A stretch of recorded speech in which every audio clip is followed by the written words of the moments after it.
Ayan, magandang umaga na naman po sa ating lahat. Andito tayo, nakakain na naman po sa ating pagkain. Ngayon, meron po tayong binili kahapon na bangos, imprito ko, at medyo sunog dahil sa inilagay ko na spices. Yan, may kamatis, may sibuyas, may fresh okra, tsaka fresh na parsley. Tapos nagboil ako ng dahon ng saluyot. Yan, ang aking pagkain ngayong araw na ito. Thursday, ayan. Pero bago ang lahat, pray muna tayo. Salamat po God sa pagkain na sarapan ko. Hinihiling ko po God na way medisyon mo para magdagdag po ng po sa aking pagpapasapan. Salamat po God sa mga blessing na binigay mo in the past at sa sunod pa. Papasalamat ako God in Jesus name. Amen. Ayan, kain po tayo. Sana po lahat po tayo ay may kinakain. Ayan. Ano pang hinintay natin? Atak! Kain po tayo. Kamatis. Inalis ko kasi yung balat nito. Medyo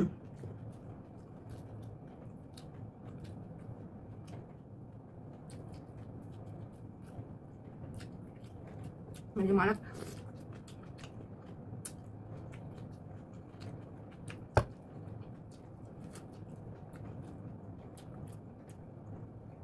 Tagal-tagal na rin tayong di kumain ng bangus. Pero ito ay galing yatang Thailand.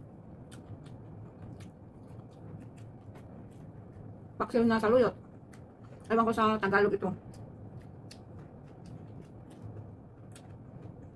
Dahon na ang saluyot, my favorite.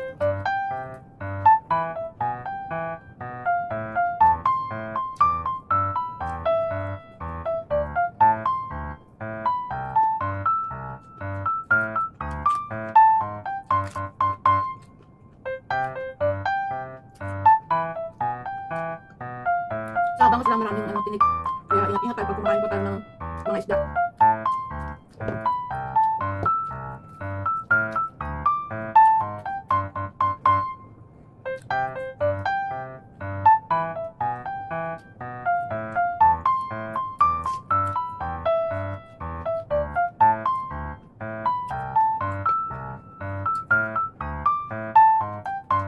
Ang mahal ng dahon ng saluyot dito.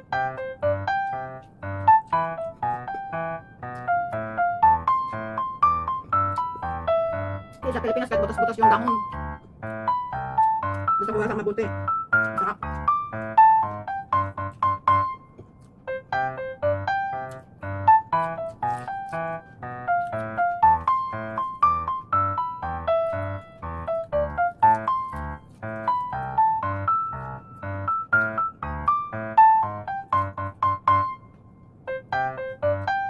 Dapat siguro tayo ng Sabado or Domingo. Di pa tayo na sweldo.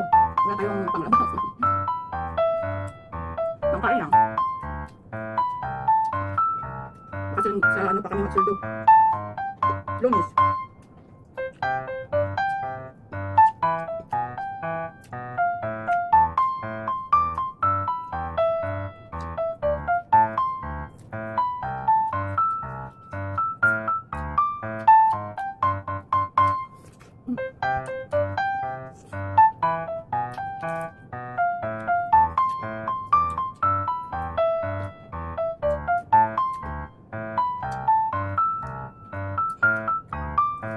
Subukan ko nga magtanim-tanim ng mga ganitong kamatis.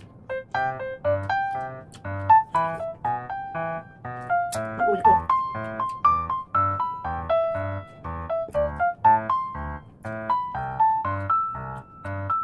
Buong bangos ito. Ayan, balik rin natin. Ayan.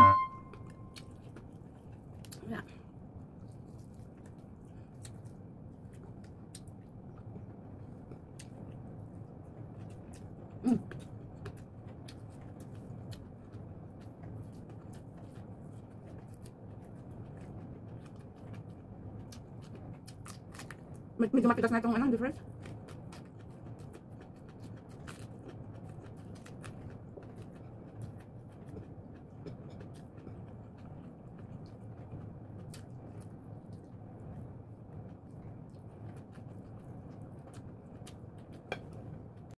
Ay, pasin tinignan ko yung pinaboil ng kasamahan ko sa trabaho na itlog.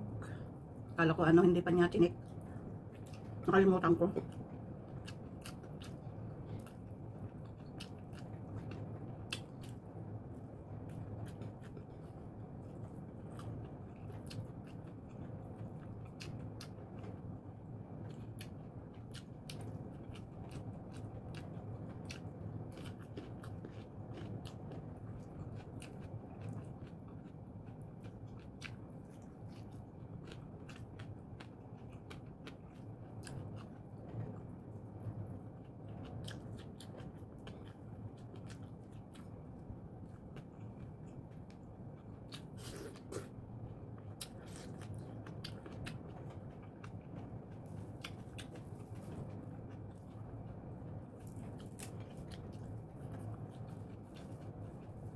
Hindi na fresh tong ano.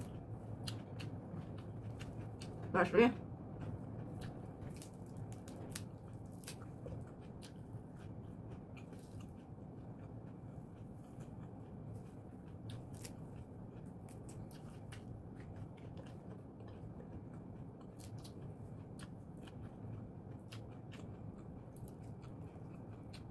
Tirahan natin yung pusa natin.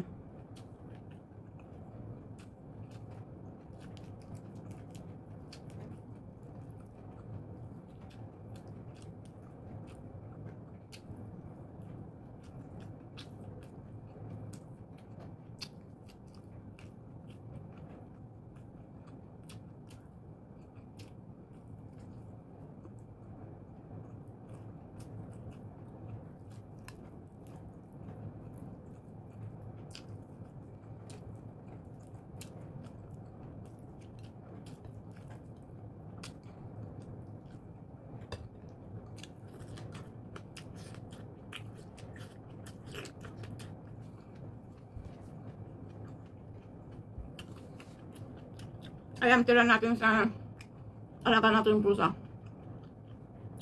Ayan, salamat po sa mga sumisilip po sa aking munting channel. Sana hindi kayo magsasawang silip-silip lang ang munti kong channel. Mga content kong hindi kaya-aya na sabi nila. Ito lang kaya kong i-content at ang hirap talaga kahit subukan ninyo yung iba, hindi nagbablog na ano, na hindi nila alam kung gaano kahirap maggawa ng content. Ayan, pero tiyaga lang, gawin natin ito para sa ating pangarap na maging content creator, na maging isang charity vlogger one day, isang araw. Ayan, salamat po. Diyos na lang po ang bahala po sa atin. Bye!